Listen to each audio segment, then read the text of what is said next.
go and work in a factory, I'm working in a company, I'm working in an industry. We always use those words interchangeably, but basically, company and factory comes inside an industry. It is industry that owns factory and a company. So a factory is a complex consisting of many buildings in which machinery is being installed. So it is also called a manufacturing or production plant. And a company is where similar products and services are involved in manufacturing. In factory, you don't include services. All you just do is you produce. So, but when it comes to company, you have products and services. And for industry, in which we are going to talk about, is such a particular sector of the economy. We are talking about industry, we are talking about a particular sector of the economy that is either involved in manufacturing of goods or provide services. So it's a group of companies that are similar in their primary business activities. So for instance, we have different kind of industry. So it is classified into four. We have the primary, we have the secondary, the tertiary, and the quaternary. So the primary industry is where the raw materials are gotten from. For instance, maybe agriculture, forestry, mining, and quarry. And for secondary, this is where the raw material that was gotten from the primary industry is being manufactured. For instance, we have the clothing industry, we have the food processing industry. So these are the secondary industries. So, and we have so many secondary industries, even in Nigeria, where we come from, even in Korea here, especially when it comes to the food we eat, either it is the halal food or the non-halal food, they are being processed. So this is a secondary industry. So the tertiary industry, this is a broad sector also called the service sector. It includes both the private and the government enterprises. A good example is the banking, the finance, the real estates. So when you have a banking sector, we have a finance sector, we have all these real estates. Those are also industries, but they are not primary or secondary. They are tertiary industry. And for the quaternary industries, this includes the R&D, where you can have the R&D, the media and the communication, and at the same time, the educational technologies and services. So those are the major classification for industry. So irrespective of where you work there, you are working in an industry.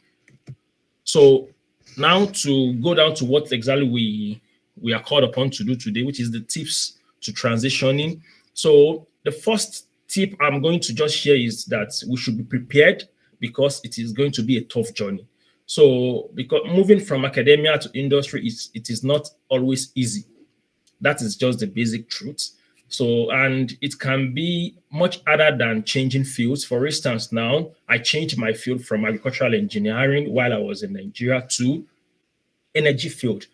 It took me some time to adjust, but at least now, if you don't know my background, if someone is addressing me and I say I'm an energy specialist for the fact I have a bachelor and a master degree in agricultural engineering, but I've changed my field. But in the sense of changing from academic to industry, it is more difficult than that because you are used to the system of coming to the lab, writing paper, Google, and do your research. Now changing entirely to another thing in which you are going to be having meetings, you are going to be having maybe seminars, you are going to be traveling across the globe, depending on the kind of company you are working with, and you are going to maybe doing presentations and so many things.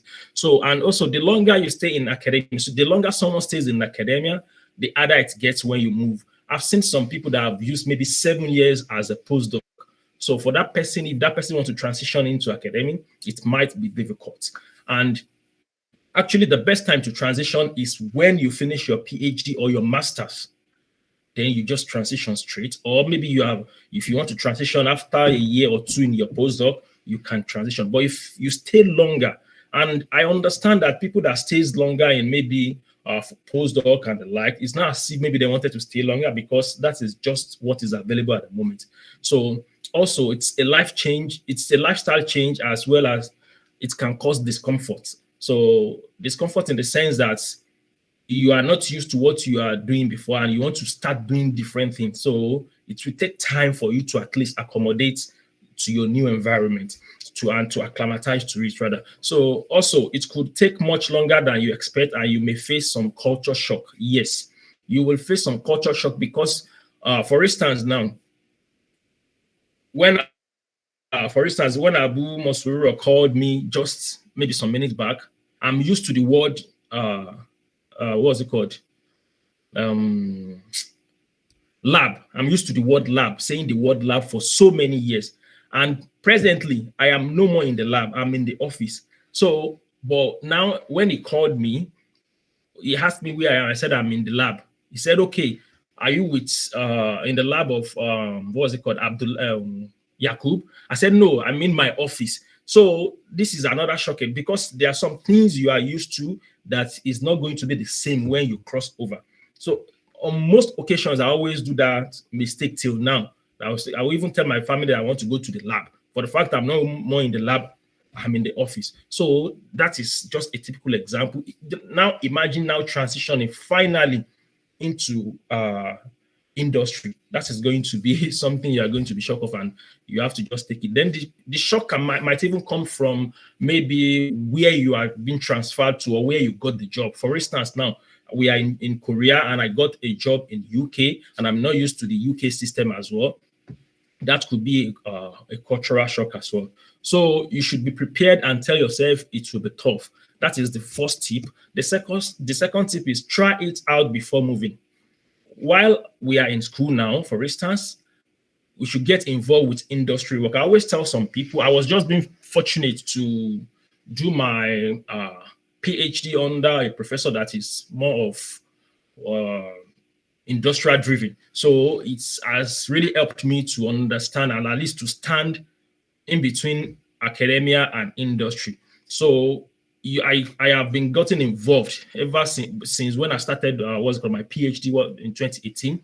So if you want to transition, the best thing is to get involved.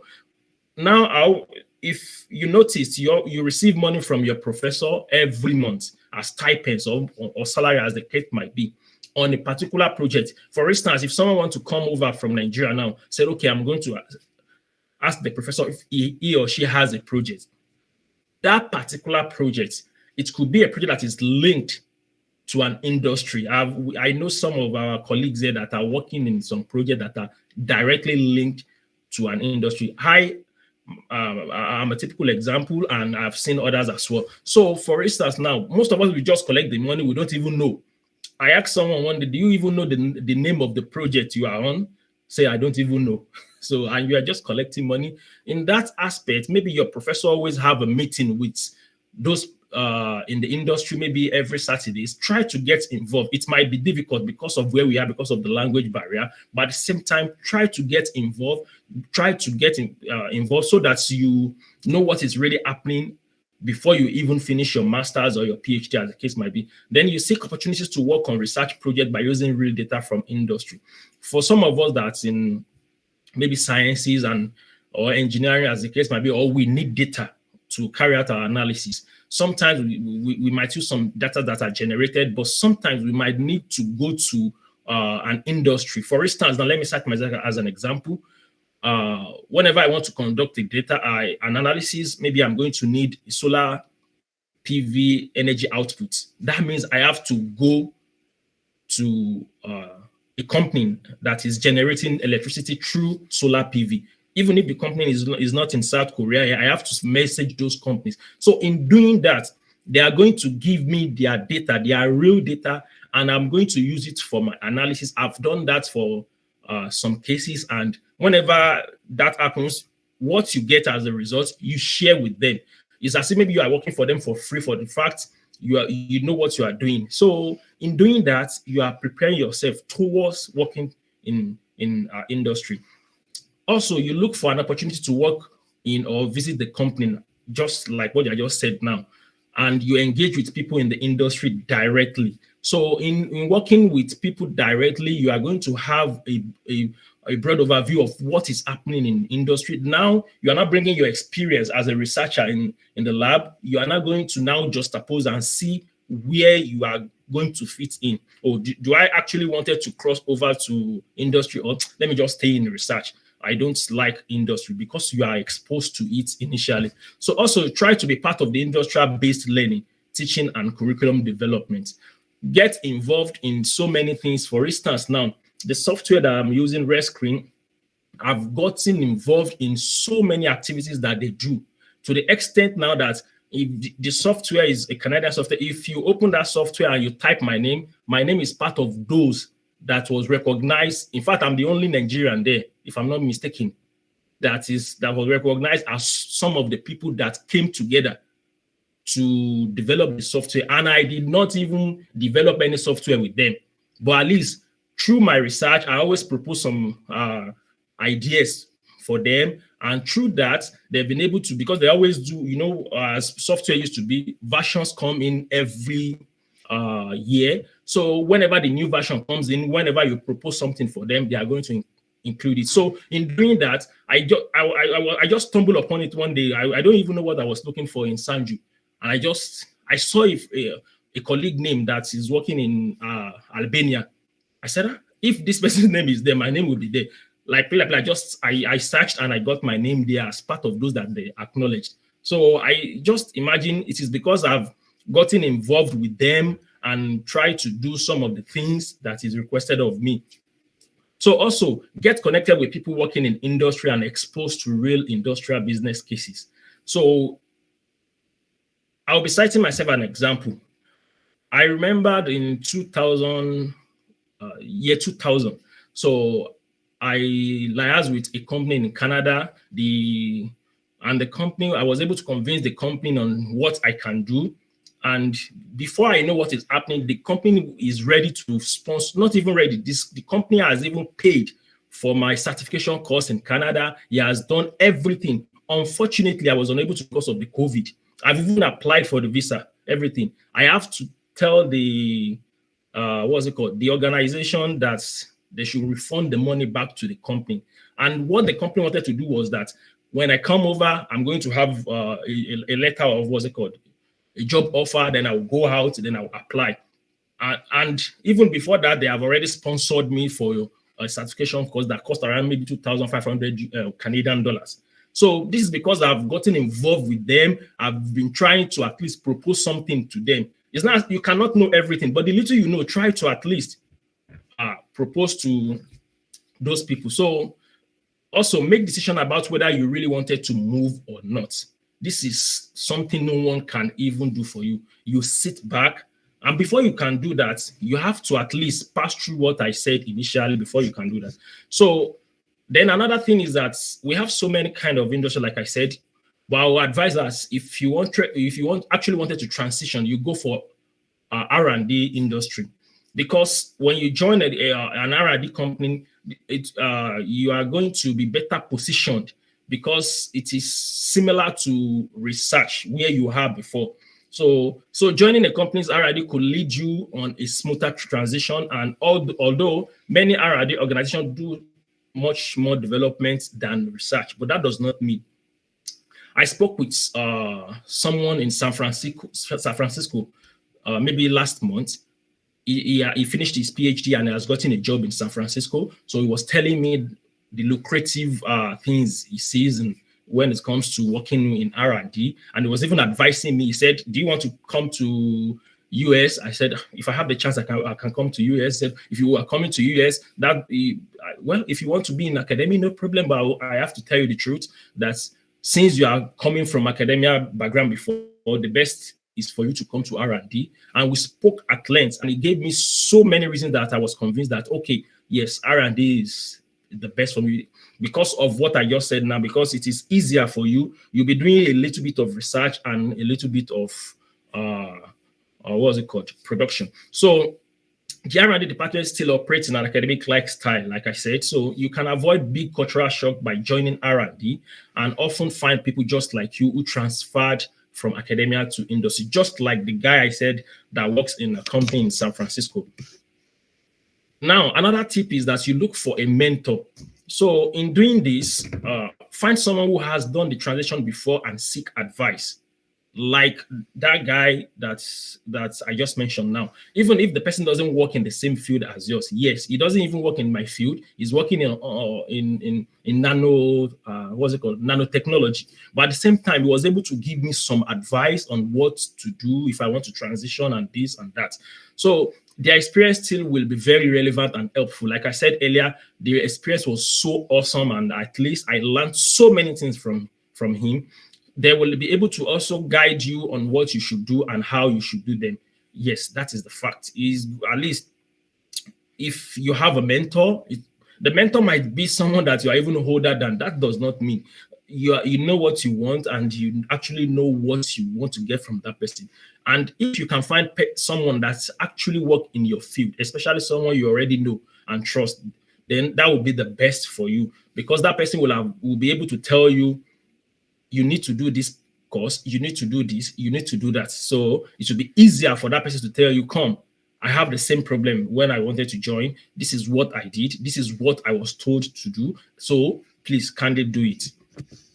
Now, the most important thing is don't rely on your qualification. That is just the truth. Lower your expectations and don't always believe in your certificate will better position you. Sincerely speaking, sometimes your certificate will disqualify you. That is just the truth, especially if you have a PhD and you want to transition into into industry.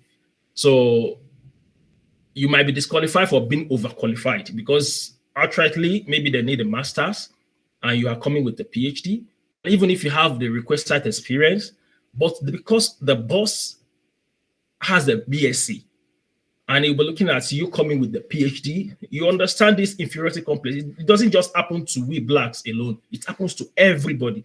And at the same time, because you are a PhD holder, you'll be expecting it from your own side as well. You'll be expecting people around you to be calling you doctor, doctor, doctor. What is they won't even call you any doctor when it comes to working in an industry. So many times, your certificate or your qualification might disqualify you. So don't lay more emphasis on your academic achievements. Rather talk more on your skills related to the role.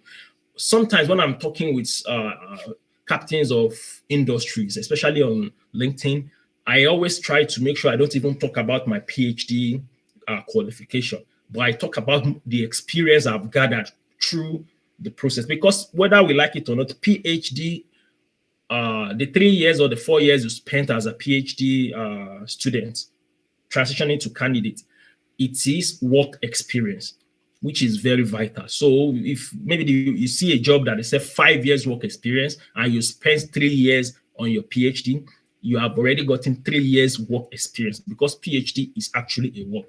So another thing is that your PhD certificate is mostly valuable in academics. That's just the bitter truth. So that for that. So what you need to transition, what are the things you actually need to transition? The key factors to be considered are you have to build your transferable skills, you have to attend conferences, you have to network, you have to prepare industrial style resume. So in building your transferable skills, what are the things you are supposed to do? The first thing is that to stand out from the crowd when applying for roles, it's about all the extra activities you have undertaken during your research career that will make the difference. While you are studying, your professor asks you have to publish in Elsevier 10.10 impact factor, 20.20 impact factor. Yes, that is for your PhD progression. But you have gotten it at the back of your mind that you want to transition immediately you finish your master's or your PhD into industry. If you rely on just taking your time, sitting down 247 for that 4 years, just writing papers that maybe sometimes in the next 6 months, the paper will not even come out. If it comes out, congratulations. If it doesn't come out, rejected, you have to start again, submit again. Before you know what is happening, you have spent 4 years. And at the long run, you might not even get maybe 2 or 3 papers. Not because you are not good, but because of the factor. We all understand the factors that makes people to be accepted or rejected. It's not so. And you have spent the whole of that 4 years without even adding any skills to yourself, maybe by doing some certification courses and doing some professional development activities throughout your research career. That is not good enough. So when you finish, for the fact I said that your 3 or your 4 years is or work experience, but at the same time, you can never compare yourself with someone that have gotten 2 or 3 certification courses. In fact, those are the things the company or the industry will look. Even if that person has a BSc, they will look at those things. Yes, this person has what we want. They will take that person and they will leave you, even with your PhD. So go for that certification courses relevant to your area of research. It is easy. Now, there's Google. You can just Google it in your field. And at the same time, so many ways you can do that is by some of the people you are following, or maybe your mentor will actually tell you what to do. Then most importantly, learn that software or the tools that will make you stand out. One thing I always tell myself is that whenever I remembered how I stumbled upon the software I'm using, I always thank God. Aside that the software, God has used that software to give me a PhD. God has actually used that software to, at least, let me use this local language in here, butter my bread. Because with this software, if I have made a lot of money, that is just the truth. When I said I have made a lot of money, I actually mean it. I'm not talking about the weekly or the monthly or the what's it called, the webinar that I do that will say 100 years. No, I'm talking about jobs that I've gotten using that software that's maybe only a few people knows. So, and it is because of this software that has made me not even my certificate, because I realized that some of the people that I knew in Canada that actually knows this software as well, some of them, some even read law, some read English as their first degree, and they did not even read anything. In fact, the originator of the software, Greg did not study engineering. He did not even study engineering, maybe social science, and he is the originator of the software.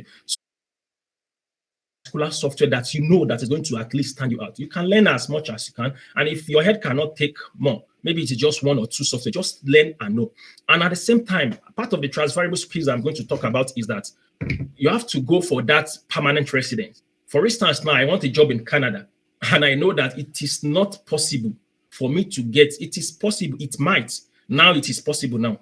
But sometimes, let me say on the scale of 100%, maybe 99%, it is not possible for me to stay in Korea and get a job in Canada. I can get a remote job. I mean, a good job that is going to now take me to Canada. But the best way to do is to get a Canadian permanent residence. So go for that permanent residency, Canadian, if you have what it takes.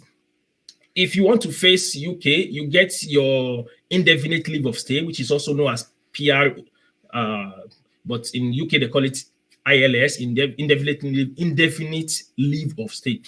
If it is US, you think maybe I want to work in US. Actually, I want to transition, but because US is like our own Lagos, the US is the Lagos of the world, for instance. Okay, and for me to go to US, the best way for me to get a job that I'm not going to at least be lobbying or disturbing myself is to get a green card. Why not go for it? Okay, I want to go to European Union countries, maybe Germany, Switzerland, as the case might be. Please get your blue card. That is what they need there to stand a better chance of at least working there. So another factor is that you have to attend conferences. That is every one of us knows this, but at the same time, it is good to at least lay more emphasis on it, because when you attend conference, you gain the latest developments in your field of research. That one is because you are going to see people from different spheres of life.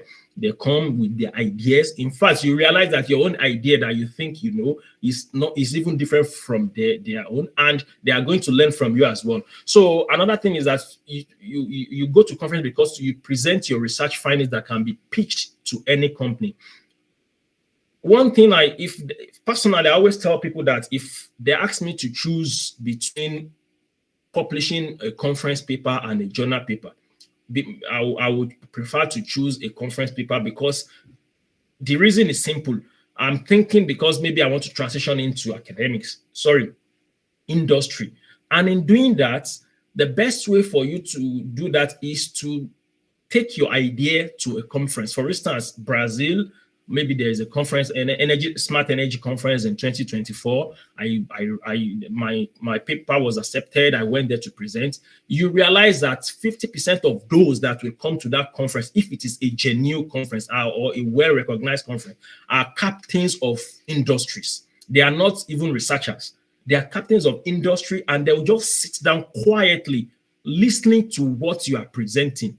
If what you are presenting is what the company wants, before you know what is happening, immediately you finish, they'll come over you, they will exchange pleasantries with you, and they share their, what's it called, their contacts with you. And from there, before you know it, you get your job because you have gotten what they want. Yes, it is possible for you to put the idea on a journal paper.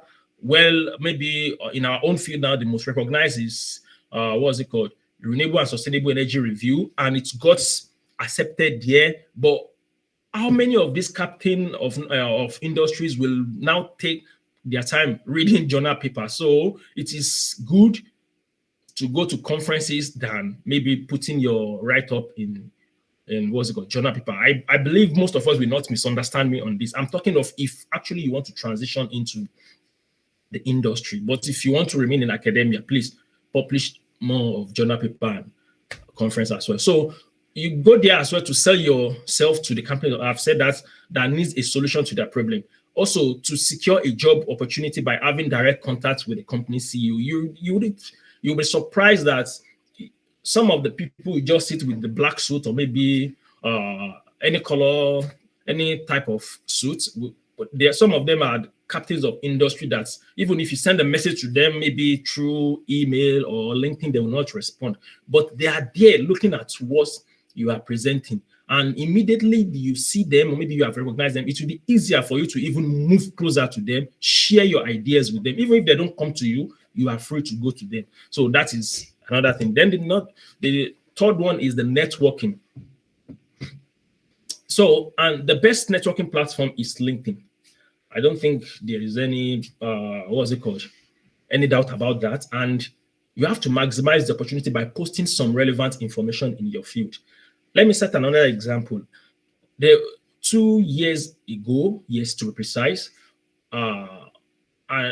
someone working in Schlumberger, US Schlumberger in Nigeria, just sent a message to me through LinkedIn that he would like to talk with me. And before I know what is happening, he sent his US number to me as well.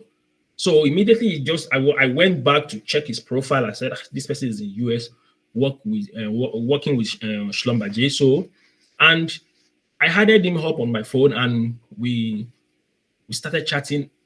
He did not even say too much. After asking for my family and everything, this is someone that doesn't even know me before. The next thing he said that he has been noticing me that I do post something that is relevant in my area of research, which is energy, and where he works as well, Schlumberger. We are all used to Schlumberger, like Shell in Nigeria. So what did he just told me that, why can't I do this, this, and this? Because that is going to make me more visible. And what exactly did that brother told me? He said, there is a way I can keep following the CEOs of the top energy industries in US, even if I send LinkedIn connection to them and they did not accept, which most of them will not accept because of the number of followers they have gotten, that I should just follow them. So when they follow them, when they post anything, I try to like it. I comment, make my constructive comments, and from there, the visibility is going to be there, and before you know it, that could be something of good for me. So he told me that, and I was so happy that at least someone from far away from US that doesn't even know me before, we have not even chatted, we have not done anything, could tell me this because he has seen the little activities I always do on LinkedIn. And what he told me yielded positively for me, sincerely speaking. So when you go to the LinkedIn through the networking, even if after you have gotten so many followership, you make sure that you make constructive comments. You share constructive ideas. If you don't have anything to share, to me personally, you don't go to LinkedIn to now be telling, oh, today is my birthday, please, everybody should congratulate me, or maybe you go there, you start discussing politics, or maybe you are telling me your religion is better than my own on LinkedIn when it is not Facebook. So, and at the same time, because when you do such a thing, there are people will be monitoring you, and sometimes I'll just see some posts on my page, even the person I'm not even following, because maybe for instance now, if for instance maybe engineer Bashir or Dr. Bashir liked a particular post, and I'm not even a friend with that person, we all know this. The person, the post might come to my feed as well. So in doing that, people will be noticing you. This one is just talking about politics or religion or this. And when you apply, before you know what is happening, they are going to go back and check your profile on LinkedIn to see the kind of person you are. Maybe you are going to be someone that's going to cause problem to the organization. So, and at the same time, you have to blow your own on LinkedIn. That is just the truth. Because nobody is going to celebrate you. You have to celebrate your achievement, no matter how small it is. Yes, don't misunderstand me. I'm not saying you should go there to show off. But LinkedIn, the essence of LinkedIn is for you to let people know you are capable of doing A, B, and C. It's not as maybe you just go there and say, you have bought in a car. I just got a car. I built a house in Abuja. No. But at least the little thing you just finish a certification course, you go there, you post it, and you talk about the benefit that is going to bring to you and what he has done for you. In doing that, people will be looking at it that this is someone that is progressing. And some of the CEOs want someone that will come to their company and at the same time will progressing and will be adding values to their company. So sometimes initiate a post that talks about your area of research in line with its industrial application. I noticed whenever I do something of such, before I know what is happening, when I just wake up like this, I will receive like maybe 10, 15 friend requests from some people that even normally if I sent to them, they might not even accept in the first place. So in that, I understand that LinkedIn has really done so many things. And with LinkedIn, I've been able to at least meet so many people to the extent that it has helped me personally. And so I think that's the best. There might be other platforms that I'm not aware of. No one needs to tell me you cannot do that on Facebook. Twitter is not a good place to go, especially if you're in Nigeria now. So networking is the best. So at the same time, then prepare company-based resume. Yes, people always say resume and CV, you can use it interchangeably. But the truth is that resume should not be more than 2 pages. That is, and resume is job specific. It has to be job specific, and you have to make sure that even if I have a 2-page resume, for instance, now, and they advertise a job in another company, I can never, or else maybe if the job description of the two jobs, they are alike. If they are not, I have to prepare another resume for that job. So that is why I say resume is job specific, and it is just going to be 2 to 3 pages. If there is time, I can share some of my resume as well. It is different from CV. The CV is where you are going to have everything, your achievement, your publication, everything. Even if you are not in academia, you put everything there. But for resume, you have to go straight to the point. Your career profile, your career summary, your education, your what's it called, project experience, and maybe skills. Before you know what is happening, maybe 1.5 pages or 2, depending on the font or the font you are using.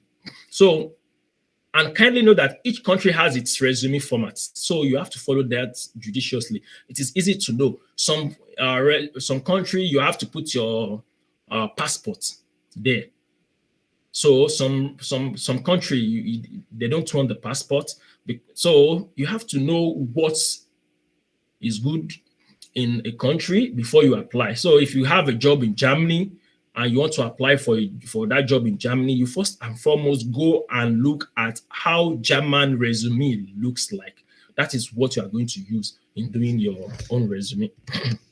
So why industry? Why going to industry? Number one is that for career progression. Yes, some of us, we are in, if you are in academia, yes, you might progress, maybe from assistant lecturer. Okay, let me use the format they use in US and Korea here. Maybe assistant professor to associate professor. But in most cases, it is only when you are tenured. We should know there is difference between tenured and non-tenured. And in fact, most of the what's it called? The professors we see in US, most of them are not tenured. Tenured simply means that yes, they have gotten that job till death do us apart. Non-tenured means that they are on contract. So, and if you are non-tenured, it means that you are not going to progress in most cases. For an industry, you get the job, you get the job. So it's not as if maybe, and you are going to progress after a certain number of years that has been designed by the, it is possible, for instance, now, if you don't get a tenured job and you work in KNU and you are not tenured, for instance, you can work for 4 years. After that, they renew your, what's it called? Your, they give you another contract and you still remain as where you are, even if the salary increases a little bit, but you are not progressing career-wise. That is not the case for industry. Then there are countless opportunities in industry that is not in academia. And one of the opportunities is that you can decide to leave Shell today and apply for Chevron. I have a friend that works with World Bank, Bunu. Bunu Senior that works with RMI. RMI is another company well recognized in the US, but they have what's it called? They are in Nigeria as well. So they announced, imagine, he's working with World Bank, well positioned and well paid. RMI, which is Rocky Mountain Institute, they are into energy this thing. So they announced that they are looking for the country director in Nigeria. This person, Suleiman, left World Bank, applied for the country director in RMI, got the job. He is now the present country director for RMI. Why did he do that? Where he is, where he was in World Bank, the salary and the step is lower compared to what he's going to have as the country director there in RMI. And after he finishes maybe 3 or 4 years, he's planning. Bunu told me, he said he will come back to World Bank. And now coming back as the country director from RMI, now coming back to World Bank, meaning that it's either they give him that same country director or they give him another position that is higher than that. So that is the opportunity that it is not possible, for instance, now, in most cases, for me to just say I got an assistant professor job in University of Ottawa, and after that, a day or two, I said I want to move to University of, Toronto. Then I will come back and maybe they are going to gear me up. So that is another thing we should look at. There are countless opportunities there. Then another opportunity that is very prominent is that as someone that works in an industry, you can be called upon to come and deliver lecture in the universities, and you are going to be well paid. So because university also need your experience, they will call you. Maybe they are doing seminars or conference. You deliver lecture, you give lecture, and they will give you your money, and they are going to pay everything, maybe your TPE, your transport, and accommodation. So another advantage is that you work on various projects, unlike in academia, in which maybe we are just focused on 1 or 2 projects. But if you are working in maybe a tertiary industry, for instance, you work on various projects in which you are just going to be part of this team, part of that team, part of this team, part of that team. Your roles in each of the team is quite different. And no matter what, you are gaining experience in 5 different projects. And that is going to add up together. And you are going to, when you are putting in your resume, you are going to say, I have worked on so, so, so, and so. The number of times, or maybe the percentage you work does not even matter. Since you are part of it, you are part of it. So another thing is that more productivity and fulfillment. You are going to be more productive. For instance, now, the issue of maybe, oh, I have to write a research proposal, I have to write, what's it called, apply for grants. That one is not going to be there when you are working in industry. Oh, if I don't have a grant, I cannot accept a PhD or a master student. And if I don't have a PhD or master student, I might not be promoted because maybe, and we all know that it is we, the master or PhD student, that most professors, even in Korea here, use to have their, what's it called, their number of required, their papers for them to promote, maybe from assistant professor to associate professor. But in the in industry, it is not like that. So you have fulfillment and you are going to be productive because there's maybe sometimes you might have a boss that is too bossy, but at the same time, if you know how to maneuver your ways, it is good. Like you might have a way. Then real life applicability.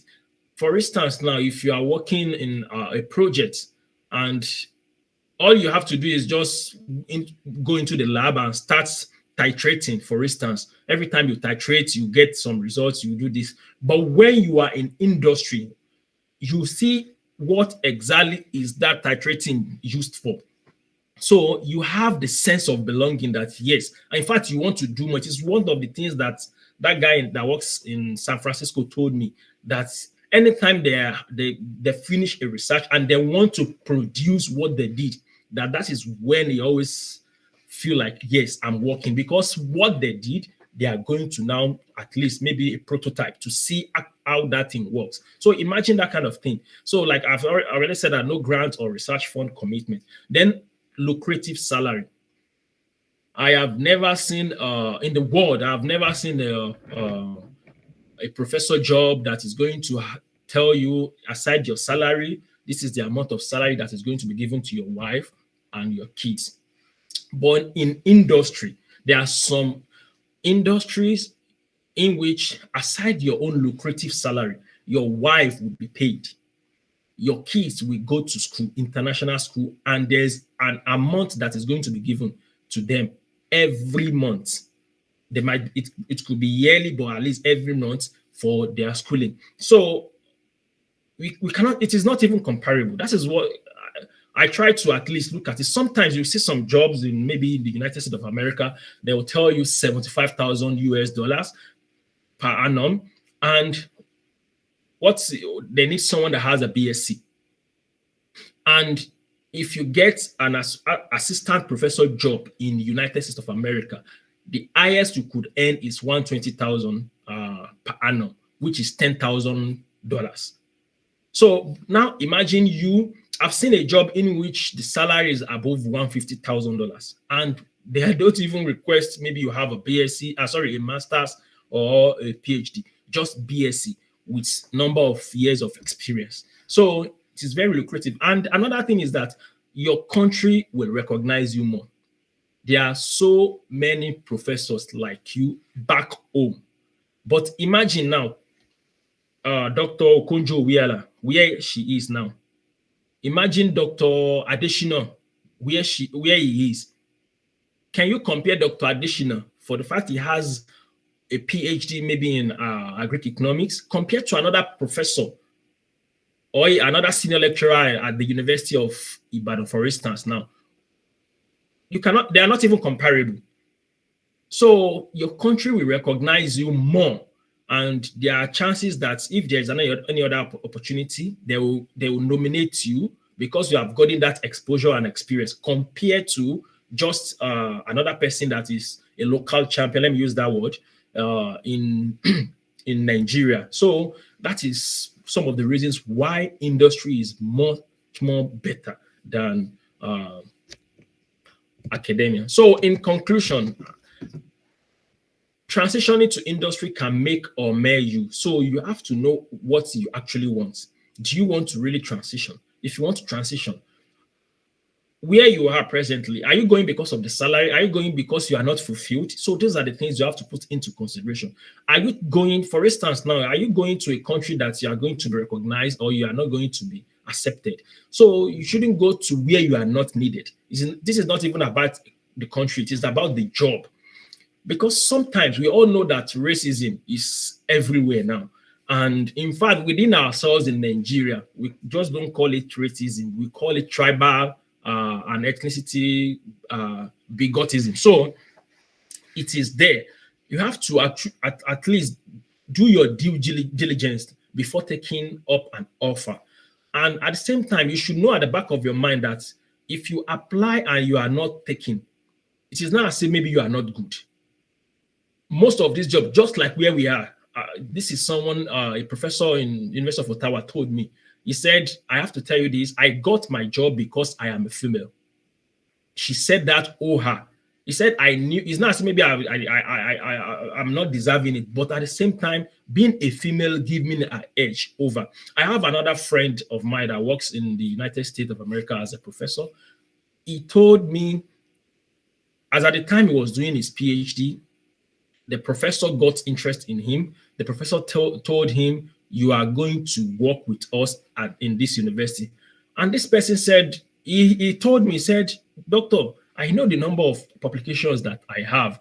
And this, my boss said that there's going to be an assistant professor job, for instance, and no one is going to take it. It is you. And he now told me that when people start applying, that his mind caught, because when he saw some qualification and the professor just said, don't disturb yourself. They just have to apply because they need to do that. You are the one that is going to get the job. They have to fulfill all righteousness. Let me just say that. I got a consultancy job with GGI.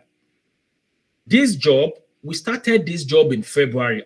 They start going forth and back and forth to the extent that after we have designed everything that what we wanted to do, they now advertised officially this job in May. They advertised this job in May just for the advertisement's sake. People applied. In fact, I got the advert from what's it called? Canada. Someone posted it, and that person was in Canada. I just laughed off. Sincerely speaking, I was the one that got this offer. Not because maybe I'm not qualified, but what I just want to say is that most of the jobs, sometimes when you see them and you apply for those jobs and you didn't get it, it's not as if maybe you are not qualified, but there's someone that is, they believe that can do that job, but they have to just advertise it officially just to at least fulfill all righteousness. So, and I got the job and I did the job perfectly. And the person that I work with now, she has left GGGI. She's now working with Asian Development Bank. The last time we spoke, she was trying to at least recommend me for another job. Just imagine. And if that job now comes into place, for instance, now they will advertise. They will surely advertise the job. And when they advertise, I will apply. And they have already. So sometimes whenever I applied for a job and I did not get the job, I will say, okay, this is what is happening. There is someone that they believe that can do this job. Not as if maybe my certificate is not good. But at the same time, don't rely too much on your academic degrees. And finally, be in a good relationship with your professors. Most of our professors works directly with industries. If you want to transition, they are the first person you should speak with, and within the tip of their finger, God can use them for you to at least maybe reference letter and even recommendation. I've seen someone that they have done that for, and the person is working fine now. And in fact, not even one person, maybe 2 or 3 now. In fact, in Korea and in Daegu, for instance. So like that, you just have to at least make sure you are in a good relationship with your professors. So thank you for listening. I really appreciate your time. I hope I did not take much of the time. Thank you very much, sir. You didn't take much of our time. We took just enough time. So we really appreciate you for the lecture, sir, and we say God bless you. So I think we have our Let me confirm. Okay, so we have our we have our doctor in our midst. That's Dr. Bashir Adelodu, and would please also want his input for maybe the next few couple of minutes. So, sir, if you are not busy, sir, we would really love your output. And before doctor comes up, I think we can have maybe three questions. We'll be taking three questions for today's session. So please, if you have questions, try to write them down. So immediately Dr. Bashir is done, then we can start asking questions. Doctor, sir, thank you very much, sir. Thank you so much, the moderator and the organizer of the knowledge transfer program. We really appreciate you. And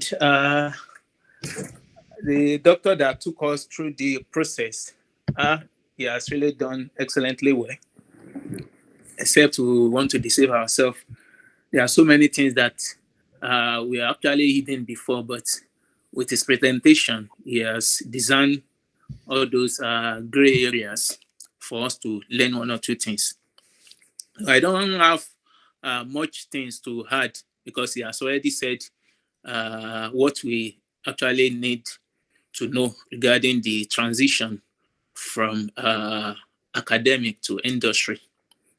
And he justified his points clearly with experiences and what have you. So, like I used to say, academics, the way we just, it depends on an individual, like what we really want to achieve in this life. To me personally, I think industry is better, just like the way Dr. AbdulHameed explained, because there are so many opportunities. So it now depends on what individual is looking for. If you are looking for fulfillment, like, okay, you are looking for money, you are looking for title, you want to become a boss, just like in Nigeria now, somebody working as a CEO or as a director in a bank, collecting like big money. Maybe money is not that much, but at least living comfortably with his family. But now decide to move abroad because they said abroad is better. Like you have basic facilities, you have so many things, like you can see skyscrapers everywhere. So he or she now abandoned being a boss in Nigeria and now transited to abroad and become a laborer. So it depends. Someone might regret, some will not regret, because in that place you're able to achieve your aim, though you don't have the power to direct, give order. People will be saying yes sir to you or yes ma'am. You don't have that leverage again in abroad, but you have the opportunity to live maybe your so much desired life. Like you can see skyscrapers. There is no need to on gen. You cannot even listen. You cannot hear any sound of generator. So you live peacefully. So it now depends on what individual wants. So in academics is kind of strenuous. For instance, as an academics, there is no end to your job. It's a cycle. If you finish teaching in school, you have to do your research, because teaching is a kind of what they pay you your salary for. But your promotion career-wise, like you want to promote from one level to another, is your research. So without research, you cannot progress in terms of career. But what they are paying you for actually is for the teaching that you are doing. So apart from that, you have to do community service, like signing recommendation for your students, doing a review, doing all sorts of things, going for conferences and all this. So it's kind of very tedious. But so many people don't know. It depends. If someone just wants the title like professor, like if they want to call me professor, I'm a professor. So, but there are so many other things that you might not be able to achieve in terms of finance, professors and they don't have money. If you see someone that win a project, like a contract, like research fund, the research fund is not meant for them to eat. It's meant for paying the students or the researcher that will work on the job for you. So that's why we see some of all these professors, they do cut corners, like asking some students to, like, maybe from what they are supposed to pay directly from the school, because all the project fund will be domiciled in the institution. The institution will serve as a kind of intermediary between the funder and the professor. So that's why they do one or two things, like, okay, if I'm giving this person, maybe in the paper, I say I will be giving him 1 million won. But because myself as a PI, I don't have access to the fund. Probably there are some projects that will allow me to be participator of the project. Maybe I will have some a kind of payment too, but not that big money that one can realize if you are in the industry. So that's why you see, but the title is there. In industry, nobody sees you like you are just a normal person. Like, you do your work, at the end of the month, they give you salary. And in industry, if you work, is your work job description is clearly spelled out, 4 p.m. you are leaving, you are going to your family. So you see your family, you don't need to think about the job until the following day. But academics is not like that. Even on weekends, you have to work. So these are the things that individuals need to understand. We need to understand, like, what do we really want? Is it just for the title, or for I'm free, I just want to have freedom? In academics, there could be freedom. Like, you can decide, okay, I don't want to be in school. I don't want to, as a professor, I don't want to be in office by 7 p.m. or by 8 p.m. or by 4 p.m. or by 8 a.m., except you have a crucial meeting. But in industry, you can't do that. You have to clock in maybe 8 a.m. and you have to clock out by 4 p.m. You don't have any reason, even if they might have maybe sick leave and all those things that you can apply for. But once you exhaust it, if you decide like you want to take, it might affect your salary. But in other academics, there might not be. You can have freedom, a kind of not really freedom, maybe flexible lifestyle. So Dr. AbdulHameed has expatiated on all these things. Which is, like, let me give you a kind of one example. There is this professor we were talking recently. So we applied for a fund together. She's from Canada. So she now told me, like, okay, she's thinking of giving me PI from the project.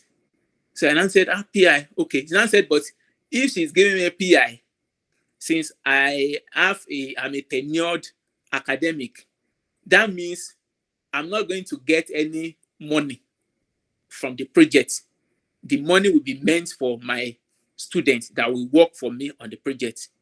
But if I don't want that, then I can be under her. Then she can now process me, like I can be getting payment directly from her. So these are the things that is happening in academics.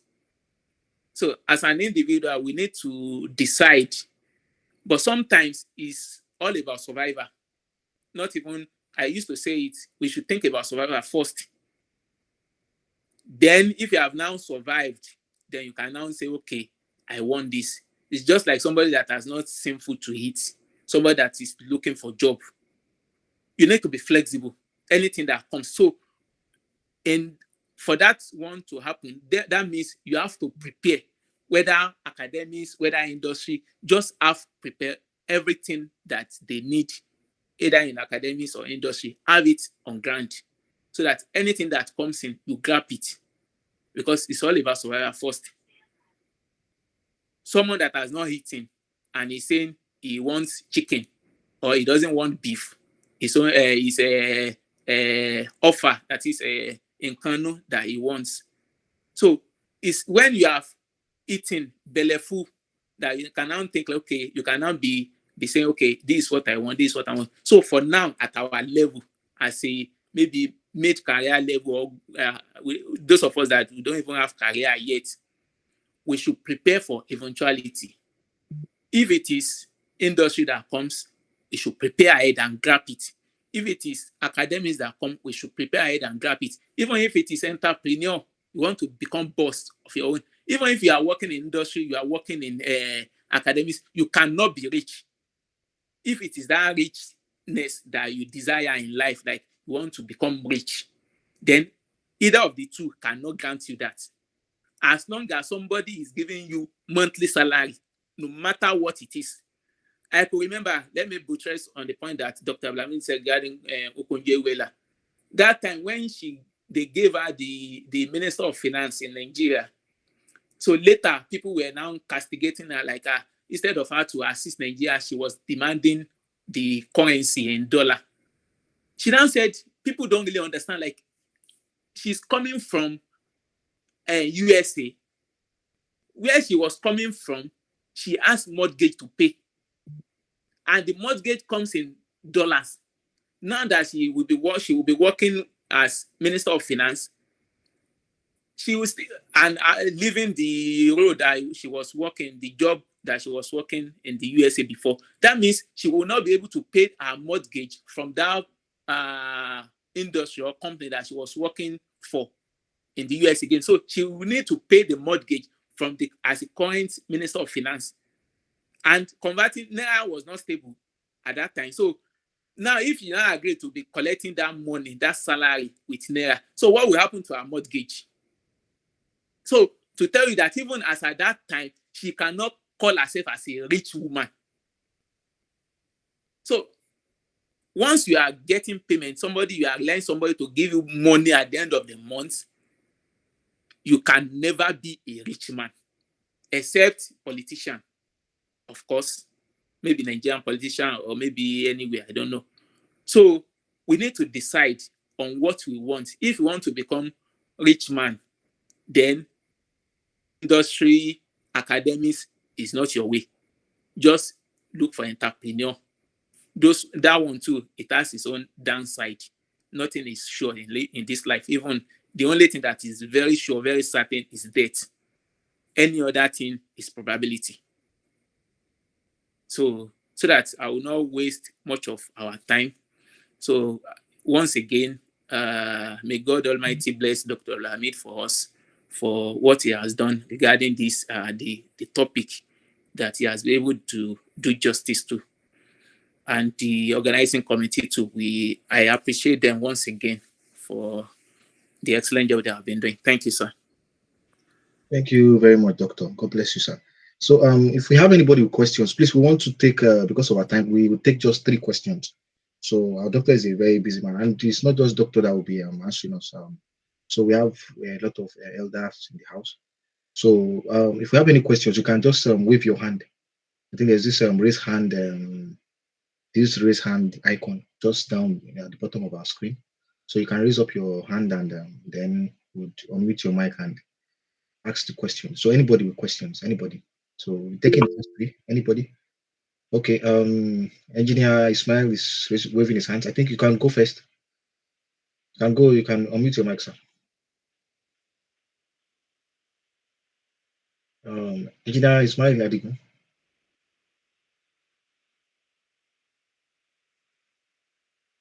Are you there? Can you hear us? You are waving your hand. Yes, I'm with you. Thank you very much. All right. Good evening. Thank you very much, the moderator. Thank you, Professor, sir. Thank you, Doctor. I really appreciate it. So my question is that, can one actually mix, like you said the other time, that if you want to be your own boss, you can actually be, I'm referring to Professor Basil. So you can actually be your home boss. So is there a way that you will transit to industry and be your home boss also, like making I'm trying to mix two questions together to direct the questions to both Professor AbdulHameed and Professor Bashir. Can you do the two together? Be your home boss and be working in industry. I remember I attended one conference in Nigeria with I met one professor, Professor Leji. He said he's working, is his home boss, and also is a professor in Indiana University. So can one also do that in industry? Thank you very much.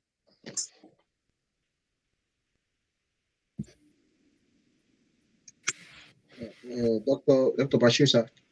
I think the question is directed to you, sir. I think he said, Dr. AbdulHameed.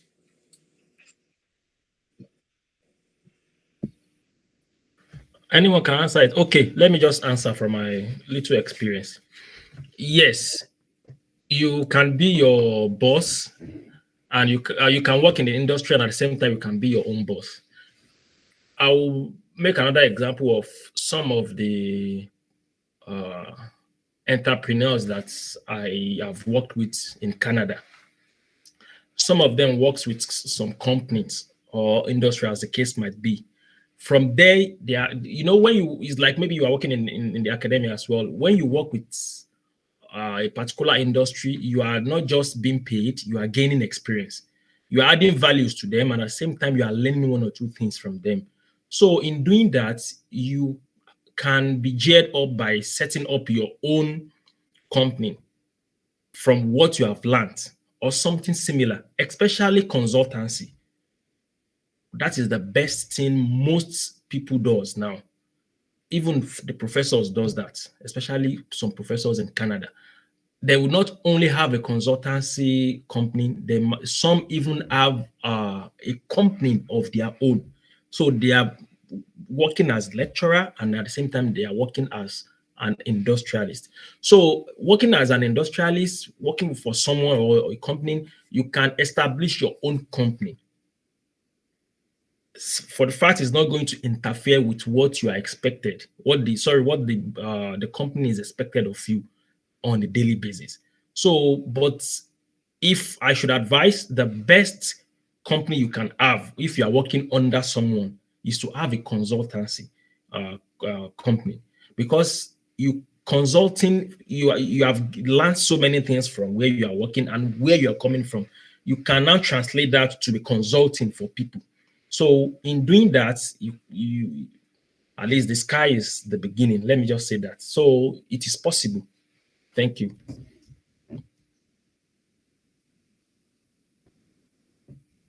Thank you very much, Professor, sir. So I think we have, I think someone raised up their hand. So I think one of our scholars raised up his hand the other time.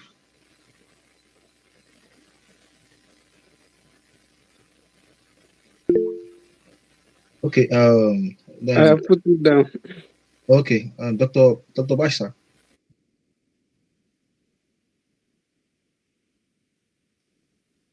Okay. Regarding the question the earlier person asked, so it's possible, but it could be very tasking, and sometimes as a consultant is different from like entrepreneur. Entrepreneur is when you an entrepreneur, you are industrialist. You have people that you pay. You have a big company. You have all sorts of things. But majority of these all people that are maybe in academic or in industry that still have this kind of role to play, it's very difficult to manage actually. Like you cannot have like, even if once you have established a kind of company like that, you even want to leave because you need time to manage your industry. You cannot be in an office working for someone from 8 a.m. to 4 p.m. and you now said you have an industry of your own that you want to attend. But as a consultant, you don't really need a kind of a big company like the workforce. Probably you might just need maybe a secretary or somebody, or just a mere name that you now be using to get a kind of a side job. And sometimes depending on the industry anyway, there are industries that have a kind of policy. They call it, what is it called? Conflict of interest. So it could be kind of difficult if you are working in a company with the same scope. You cannot now have a consulting firm under the same, maybe in academics, it could be allowed, but in industry, sometimes it might not be allowed, depending on the company policy, especially all these big companies. Thank you.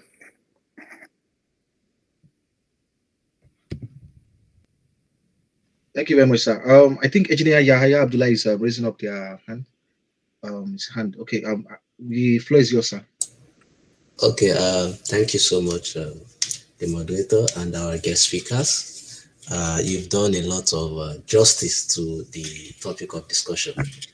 My question goes to us. We all understood that it is quite challenging, just from the presentation, to transit from the academia to the industry, to the area of industrialization. But in a situation whereby you are used to the system of academics, and then your knowledge does not actually suit what you applied for, and then let's assume that you are recommended for a position due to the fact that maybe you've worked with this professor and the professor felt you have what it takes to perform well in this particular field, and you get to the industry and realize that you have this inability to actually fit into what they are doing.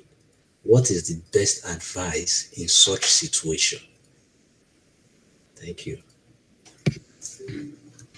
Thank you so much. First and foremost, I mentioned it as part of my presentation that you have to know what you want. And Dr. Bashir says something that is very pertinent.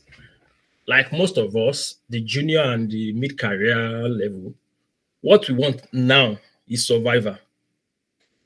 Sorry to say this, from the number one person that came to Korea and to the last person now, it is because of the survivor that make us to come to Korea. That is the truth. That is the same stuff. It is only when we now got here, we now realize there's opportunity in Australia, there's opportunity in Canada, there's opportunity in another place. Okay, let's move to that place. It is the same thing like in industry.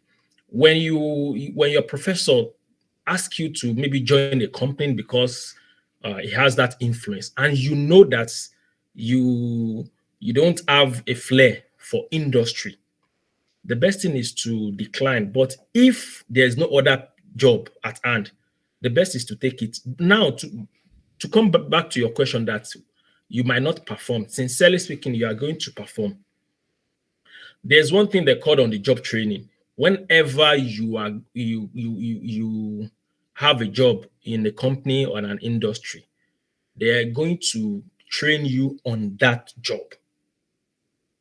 What they want you to do, there is a role for a job, unlike maybe in researching, which there is no specific role there. You can do this today, do that tomorrow, but there is a role. In fact, during the application, you are going to see those maybe 10 roles. You are going to do this, you are going to do this, you are going to do that. On those 10 roles, they are going to train you on what they expect from you. So you are going to do on the job training. During that, you are going to familiarize with what the industry is all about.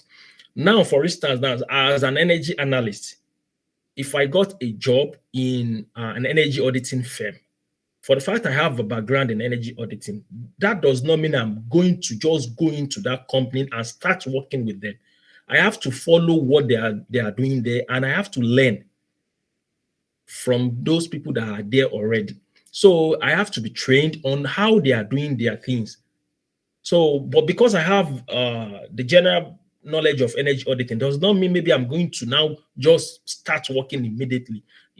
There's a process that has to be followed, in which you have to be trained. So there's going to be on the job training. It is even in Nigeria, if you get a federal government job, it is part of our policy, but you know where we come from, it is not been implemented. They have to train you for 3 weeks, if I'm not mistaken. They have to do some workshop for you, but I don't even think that is even possible.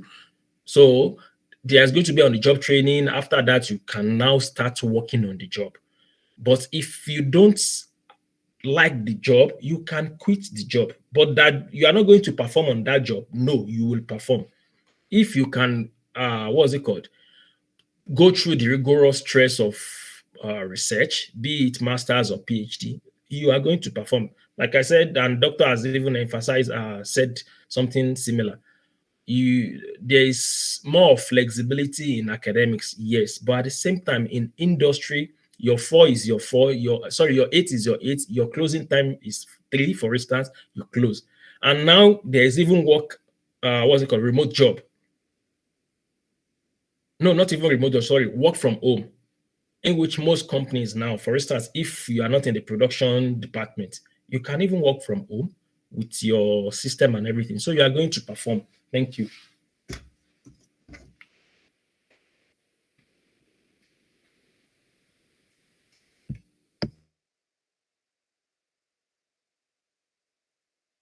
Thank you very much, sir. So I think I would ask a question. So for me, I think the question is you talked about being overqualified at some point, like maybe they need somebody with a master's or maybe BSc or something like that for maybe a particular role. So apart from the overqualification part, because I'm not clear that I'm not really clear with the if one cannot still apply for those kind of roles. And I was also wondering that how easy is it for, like, the way you said you transitioned from agricultural engineering to energy. So even in industry, like let's say someone that is finishing as let's say an agricultural engineer now, doing something different from what they are doing as for their PhD. So how easy is it to also transition to another industry entirely? Okay, thank you so much. Let me say, I will cite 2 examples and I will use myself as a case study. But let me start from the last question you asked. Right from the beginning, sorry for this, please. Right from the beginning, I did not like agricultural engineering. So that is number one thing that's made the transition easy for me. Right from the beginning. But as God will want it, the place I am presently, it is this same agricultural engineering that I said I didn't like that God used to bring me to this place. So it was when I got to this place and I finished my second master's, I sat down and I realized that, in fact, where all those starts was that we are talking about food security. I came to the understanding that there's no way we can do food security without having electricity. That was where that idea now came up, that we want to process our food, we want to do irrigation, we have to do this, and we don't even have electricity. How are we going to do this? That is where that notion started that time. So it is, God made it easy for me. In fact, my first year in my PhD, I will be in the lab surfing the internet to actually know which and where to go, and without the direction of my professor. So I was on my own. So let me say, it is a very big task, but now it as if maybe I was speaking with what was it called, engineer Muritala one day. I said, if I had known, I would have even studied something that is related to this when I was in the university then. But at the same time, it is all about determination. I was determined that this is what I want at this stage of mine. And now I can say I have transitioned finally from agricultural engineering into another field entirely. I talk about building energy efficiency, something that I don't even know before. I talk about energy, renewable energy, something I don't even know before. Throughout my stays in the university, the 5 years, the 3 years for masters, all what I knew, in fact, where I worked at NISPRI for more than 10 years, excuse me, all what I knew was food processing, post-harvest loss. So it's all about determination, but it is not just determination. God strengthened me. Let me just say that. So that was why it is easy. You can transition from depending on what you want. Then I came here, I realized there are 1,001 opportunities for me in this field that I am presently than where I was before. So those are the things that motivated me. Nobody sat me down to tell me do this or do that. So those are the things that just motivated me. Now back to the under qualification and over qualification. Yes, I applied for a role in a company in the United States. I got over 250 people applied for this role. I was told by the what's it called? The country director that time, because they selected 7. I had a PhD. I applied with my PhD. When I did 4 interviews with 1 written this thing, I got to the final stage. In fact, I had planned that now, and they are looking for someone that will be in Nigeria. Listen, they are looking for someone that has a link with the federal government, that had worked with the federal government. What are they looking for? They are looking for agriculture and energy specialists. I fit the bill. No one needs to tell me. They are looking for someone that knows agriculture, that actually knows energy, that has worked with the federal government of Nigeria. So I actually fitted the bill. I applied for this job. I got to the final stage. I was expecting the final results that, okay, all I just do is just pack my load and go back to Nigeria, because I was eager to go and start that job. All of a sudden, they just sent message to me that they are very sorry. Although I performed very well, I do this. In fact, they are going to keep my CV. That is what most companies will tell you if you actually have what they needed, but they went for another person. So they will tell you they are going to keep your CV. If there's any opportunity there, they are going to get back to you. Now, I just remember that job one day. I said, let me even go and check their website to see the person they took. Do you know they took someone that has a BSc for that role?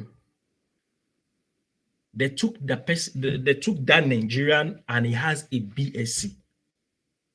So now imagine now me flaunting that I have a PhD now. I have a PhD. And they took a person, someone that has a BSc for that role.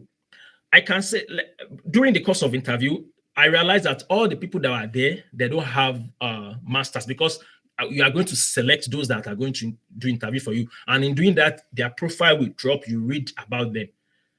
One of them were Nigerians, 2 were from America. So when I checked those profile and the way that Nigerian guy was behaving during the interview, I knew something is because I thought, okay, maybe because of my PhD, and I'm going to work directly under him.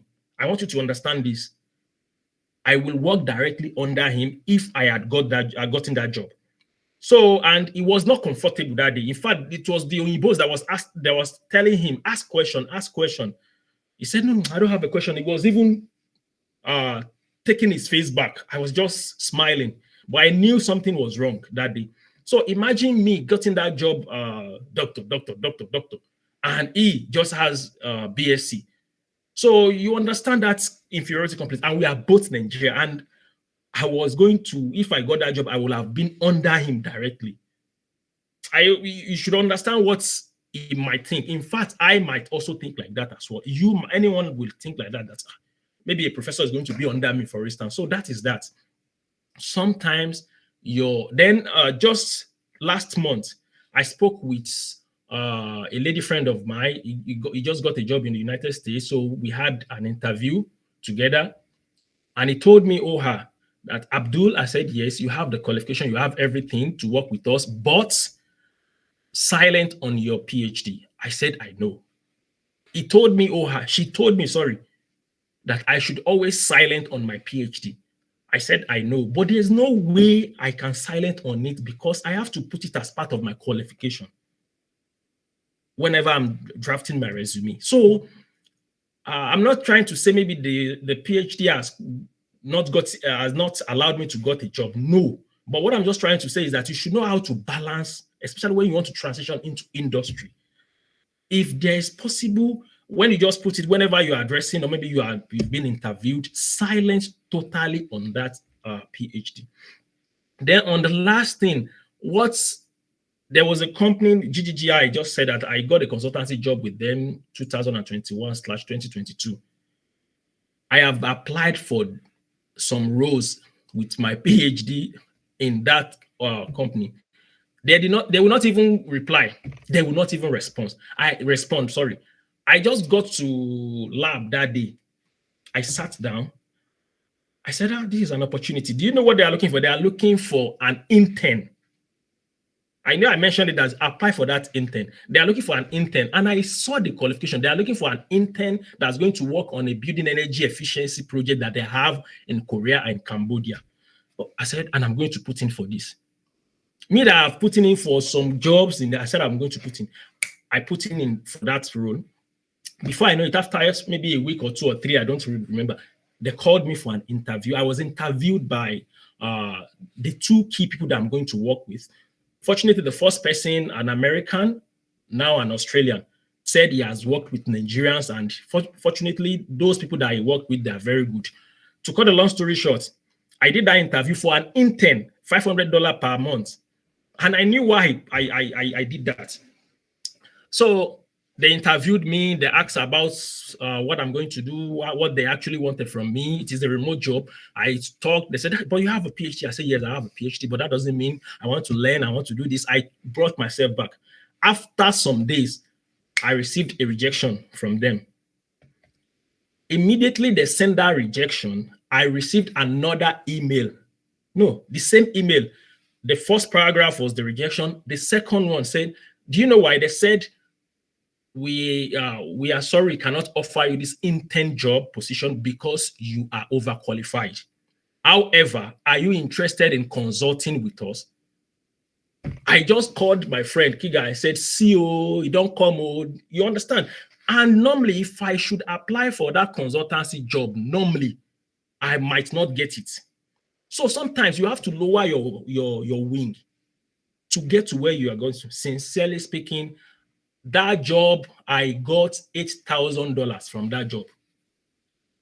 And I did not even travel to anywhere. Everything they asked me to do, I did it in my office. And I got $8,000 for the job. So now imagine if I had not lowered myself to apply for that intern, how will I get this? And this is the same lady I just mentioned when I was presented that he has offered me to, she said she's going to introduce me to another person to work with in their office. So sometimes you have to just silent on that. It is not possible. You have to put it there, but you have to know how to just silent on it. So it is going to be of advantage to you. So I hope I've done justification to your 2 questions. Thank you. Thank you very much, sir. God bless you, sir. So I think in the absence of any other questions, to kind of round up the session, would we'll also maybe encourage a comment from Engineer Muritala Isa. Then afterwards, our VP from Sangju campus would give us the vote of thanks and close the section. Engineer Muritala Isa, if you're around, sir, just maybe 1 or 2 minutes, just a word from you, sir. Then our VP, Engineer Kola Karim Yusuf, would take over to give us the vote of thanks and dismiss the session.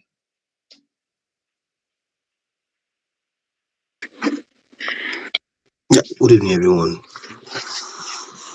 Thank you, all our professors, for the wonderful presentation. And I also thank the Knowledge Sharing Committee for their wonderful job. I don't have much to say. I just want to pick from what the 2 professors what they have mentioned during their presentations. If you want to translate to the industry, I just want to emphasize on having the required skills. Very, very important. Very, very important. I want to take the construction industry as an example. If you are in the academics world, in construction industry is very, very different from what you have when you go out of academics. Because most of the time, what we do in the academics, yeah, they are foundation to what is happening in the industry. But most of the time, what those in the industry usually do on the field are very different, very, very different from what is happening in the academics circle. For example, I remember this recent, so it was last year that I happened to be admitted into one of these course that I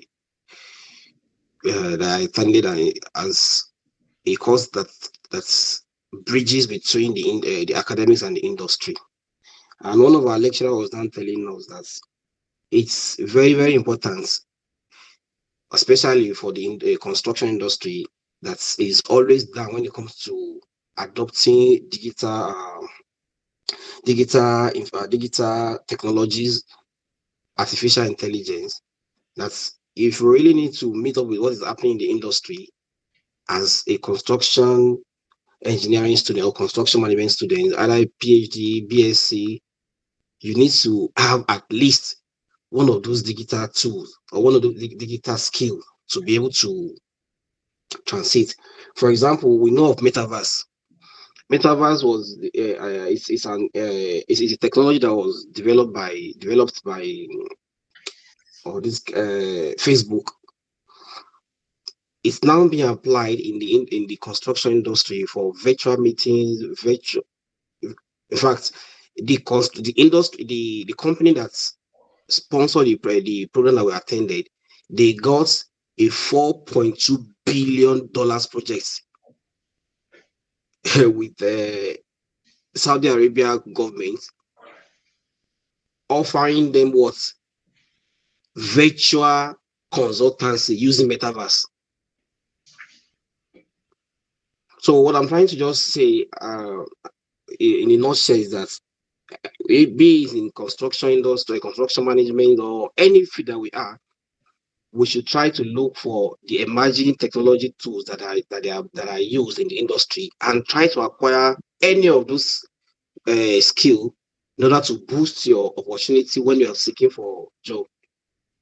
Also, on that skill, I would also advise that we should continue to seek for other skills that we might think are not even relevant to our field.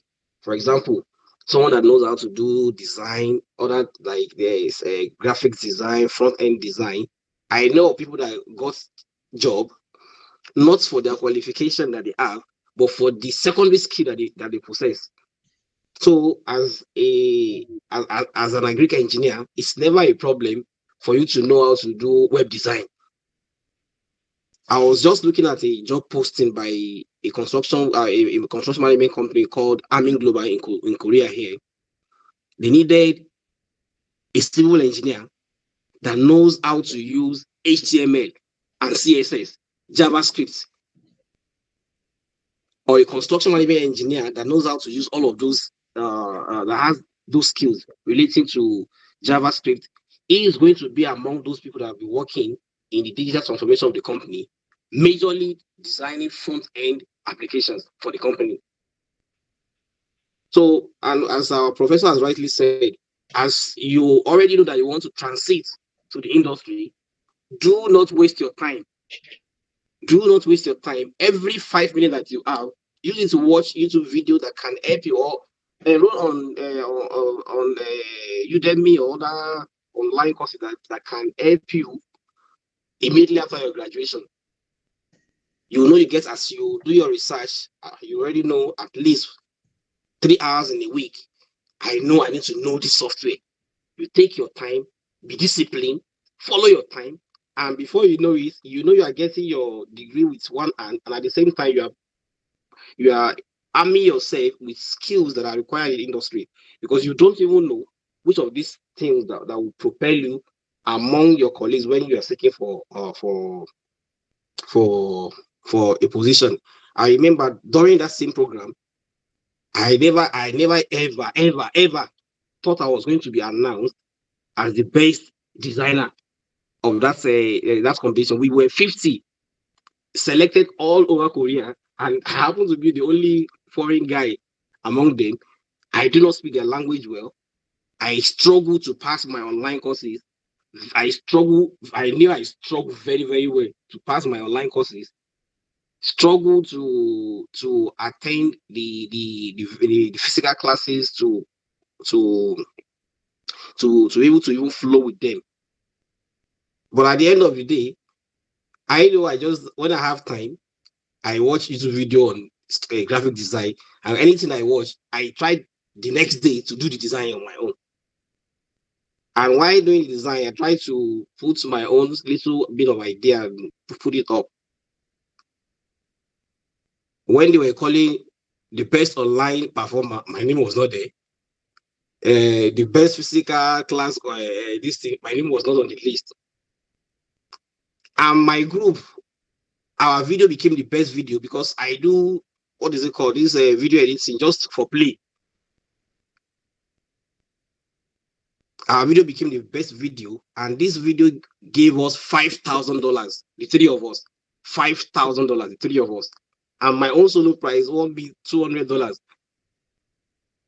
So I beg every one of us, for those that love social media, wasting time on Facebook, not learning anything. I know you can learn on Facebook, but you will definitely be distracted on Facebook. Let's maximize our time. For those that really want to go to the industry, you must have the skill. If you don't have the skill, nobody's going to employ you. Nobody's going to employ you. That's the fact. So I employ every one of us, those that want to go to the industry, start looking at the job boards and look at the job description. Know the skills that are required and start learning or start acquiring a skill. Thank you for the opportunity to speak. Thank you. Thank you very much, sir. Engineer Kulakari. Thank you so much. I would like to appreciate everyone that's contributed in one way or the other to make this particular session a success. Starting from the guest speaker in person of Professor AbdulHameed Owolabi, to our advisor, Professor Bashir Adelodun, to our advisor too, Professor Moritado. So I would not like to say so much because everything has been given to us. It's just left to us to pick the necessary ones and then apply it in our day-to-day activity. We are here, we have access to resources. We should try to make proper use of the resources. So on behalf of my able president, President Anis Rabiu, I would like to extend a vote of thanks to everyone that's participated in one way or the other. Thank you so much for coming. Thank you so much. That's it. Thank you very much, everyone. Let's have a beautiful night and a wonderful week ahead. God bless you, everyone. Good night.